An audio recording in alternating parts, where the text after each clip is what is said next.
Do you know anybody who doesn't like pizza? Well, I do not want to know that person. In this video, I want to show us how I make my beef pizza with vegetable toppings. All the ingredients and their measurements I am going to leave in the description box below. Let's get started. To the lukewarm water, I'm adding the yeast and sugar. Be sure that the water is lukewarm.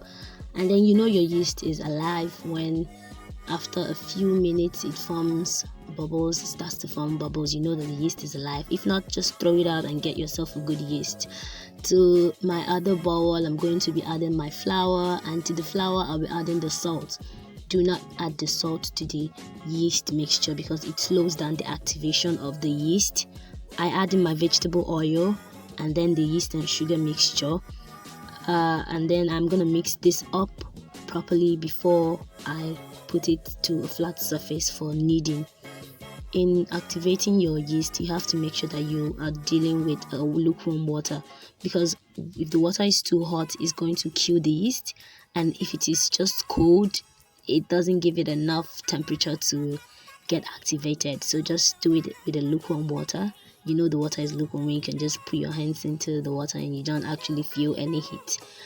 Then I'll transfer my dough to a surface. I flour the surface and then I start kneading. Kneading is something that people tend not to do enough. So when you're kneading, please put on the timer. Don't forget to put on the timer and knead for 10 minutes.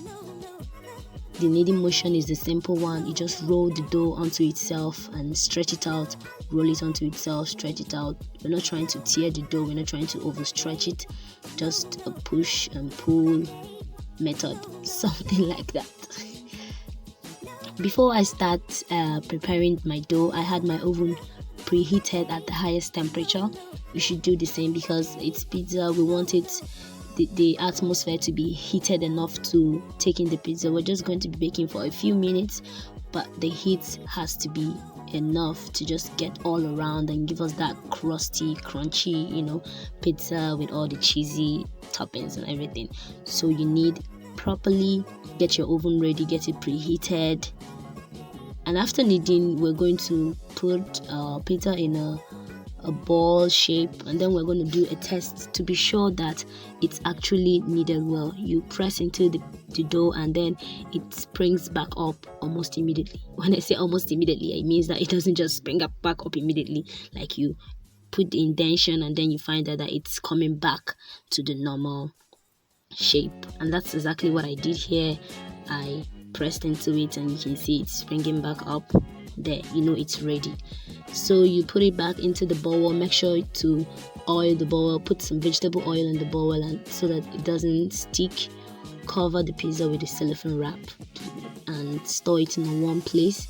A kitchen cupboard would be the best place to do this, or pot somewhere warm so that it gets activated. Over to the tomato sauce. In a few tablespoons of oil, I'm going to be adding a few slices of onions and garlic. I put in my tomato paste and I'm going to give this a nice stir to make sure that everything is properly combined. I actually recommend that you make your sauce yourself. Ketchup seems a little too plain for me. It just feels like tomato and salt. It doesn't actually give me, that variety of flavor that I want. I also added grounded ginger and tumeric. I like using the fresh ones, not the powdered ones. You can use the powdered ones to save yourself the stress of having to grind it. I added a teaspoon of salt, 1 cube seasoning, and a teaspoon of my mixed spices. And at this point, it smells heavenly. I like to determine the destiny of my flavor. I think that's what pizza is all about. You having to choose your own flavor, your own taste, especially if you're making it at home. Then why not just go all the way out and just do what you want and enjoy it? So I added a few drops of water, combine everything, and I let it simmer for a few seconds. Then I put it down to cool off, and then we get ready to work on the dough after it has rested for 1 hour.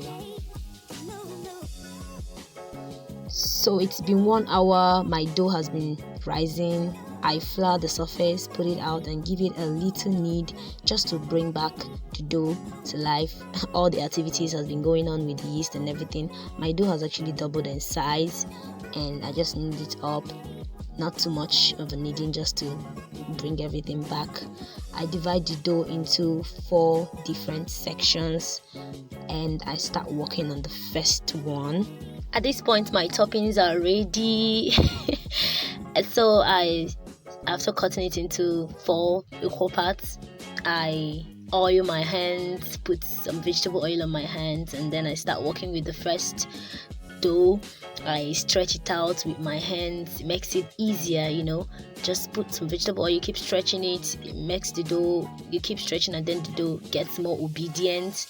I'd already prepared plates that I used the stainless steel plates because I couldn't get 4 pizza trays at the same time, and also because I wanted to show you that you could actually improvise with this. If you are not able to get a pizza tray, you can just use this, any size actually. So I put it in the plates and I stretched it to fit the plate perfectly, just like that. And then I start with the ketchup. So I put the tomato sauce on the pizza. I make sure to get it all around the surface so that I can get the flavor on every area. And after that, I actually got this cheese, Happy Cow. It's already in slices. It's mozzarella. So I put the cheese first. After the ketchup, I put the cheese first. I put it in chunks because I actually want it to be cheesy enough. I put it in chunks on the pizza, put it everywhere, try to get it all around. Then after that, I added my carrot. I had to slice my carrot in circles so it looks like pepperoni. Well, improvisation is the key anyway. So I put in the carrots, made sure to place it at all around the pizza, just make sure it gets everywhere. Then I put in the green bell peppers. These babies, look, they're beginning to look gorgeous. Then I put in my onions. I sliced my onions in tiny circular forms and they look beautiful. And then I put in the beef chunks. I had already boiled my beef, spiced it up, seasoned it. Just do whatever you want with the ingredients. I give it a pat to make sure that the toppings stick properly to the body of the dough. We don't want to finish baking and find out that the toppings are just falling out. And then with an extra cheese topping, I love the cheese. With an extra cheese topping, we're going to bake this baby in the oven for just 20 minutes. Our already preheated oven. We're baking for 20 minutes and voila, here she is. She's beautiful. Everybody at home could not just wait to bite into this. It looks a little dark here because it was raining and I just had to show you what it looked like. It's just beautiful. It tastes amazing. I had to take the first bite. It was my hard work. I had to test it first. And that's how you make your homemade pizza. Thank you very much. Thanks for watching.